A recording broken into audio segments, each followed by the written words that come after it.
Can we look at the nets pile? That is the perfect segue, because now we will recap the weekend a little bit.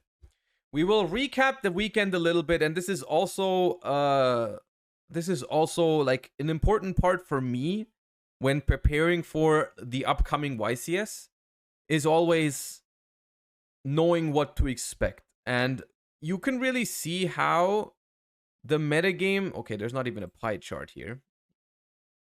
The metagame evolves from week to week, I feel like. Because first things first, let's look at this overview, this this pie chart of the format, where we started with this was YCS Las Vegas and like combined event tops on the first weekend. We started with 40% Kashtira.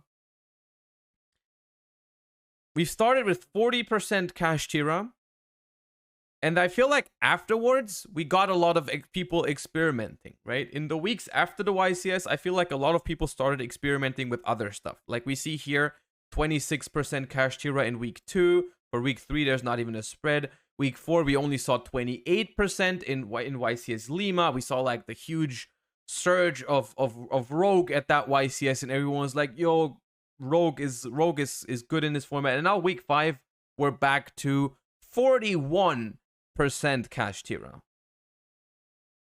41% Kashtira, which is a high number. That is a high number of Kashtira event tops. Of course, this is not this does not take everything into consideration, because as you can clearly see, a lot of these decks are missing.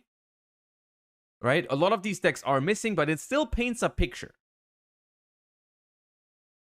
What does it say? 18th February? It's probably just a typo. It's March. It's obviously March.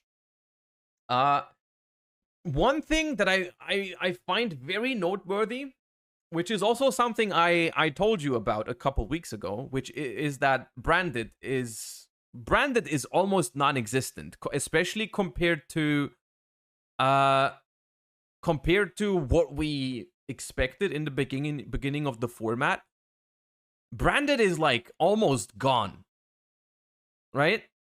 And this is something I think I said this in like one of my early metagame analysis, also YouTube videos, where I told you that I don't think Branded is the deck to combat the current format, because in the current format, I feel like you really need non-engine to beat Kashtira, and you need to be as flexible as possible, and like and Branded doesn't do that.